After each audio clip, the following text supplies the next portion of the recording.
Doctor Zakir Naik November মাসের 28 তারিখে বাংলাদেশে আসবে। উনি বাংলাদেশে আসবেন, উনি আলোচনা করবেন, কোরআনের দাওয়াত দিবেন। বাংলার মানুষ আমরা চাতক পাখির মতো শুনতে চাই। তবে আমাদের কোনো চুলকানি না থাকলেও আমাদের পাশের দেশ ভারতের চুলকানি শুরু হয়ে গেছে। তারা বিবৃতি দিয়েছে ডক্টর জাকির নায়েক বাংলাদেশে আসলে নাকি তাদের হাতে আমাদেরকে হস্তান্তর করতে হবে, কারণ ডক্টর জাকির নায়েক নাকি ভারতের একজন মোস্ট ওয়ান্টেড ক্রিমিনাল তাদের বক্তব্য অনুযায়ী।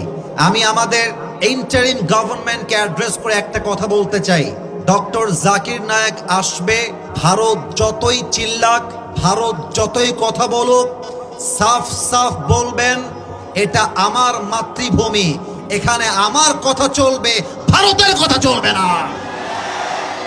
2 নাম্বার কথা, ডক্টর জাকির নায়েককে ফেরত দেওয়া তো দূরের কথা, আরে আমরা চাই ডক্টর জাকির নায়েককে বাংলাদেশের নাগরিকত্ব দিয়ে এই দেশের মাটিতে রাখতে চাই। যুবক ভাইরা আছে কিনা বল? এত সহজে ফিরাই দিব?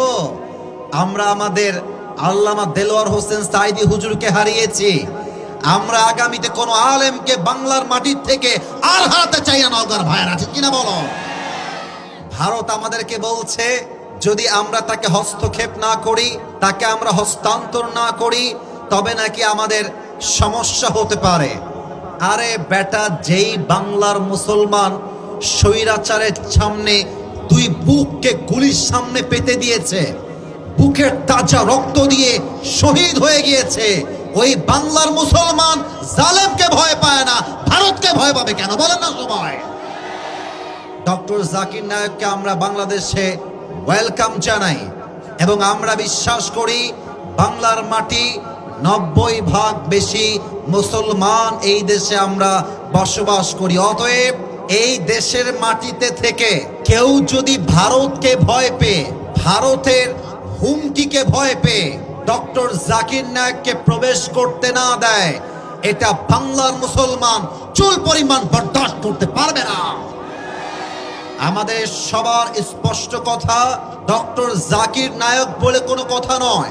বাংলাদেশে কোনো আলেম যদি ওয়াজ মাহফিলে আলোচনা করতে গিয়ে কারো দ্বারা কোনো প্রকার বাধার শিকার হয়, আমি আজকের মাহফিলের কথাই বলতে চাই, কেউ যদি এসে মাইকটাকে এমন করে কেড়ে নেয় আর বলে যে এই ওয়াজ হবে না, সেই ওয়াজ হবে না, আমার নেতার ওয়াজ চাই, তমক ওয়াজ চাই, তার নাম হবে না, ওই কথা বলা যাবে না, ওই বদনাম হবে না, যে বাধা দিবে তার পিঠের চামড়া একটাও থাকবে না আজকের এই মাহফিলে। এটা 5 আগস্টের আগের বাংলাদেশ নয়, এটা 5 আগস্টের পরের বাংলাদেশ। এই বাংলাদেশ ইসলাম দিয়ে চলবে, আগামীর সংসদ হবে ইসলামের সংসদ, আগামীর সংসদ হবে কোরআনের সংসদ, ঠিক কিনা বলেন?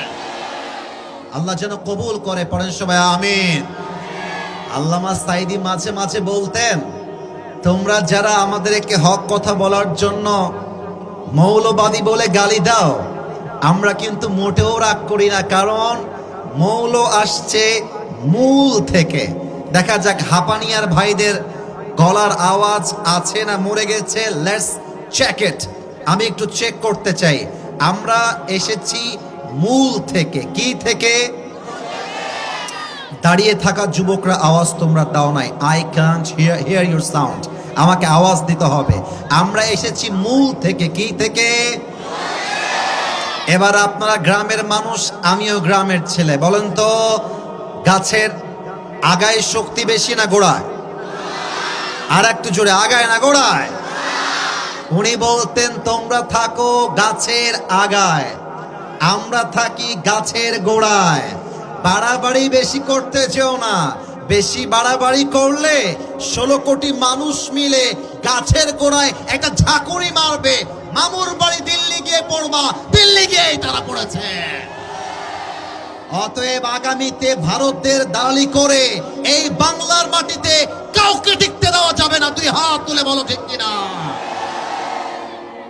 আল্লাহ যেন কবুল করে, পড়েন সবাই আমিন।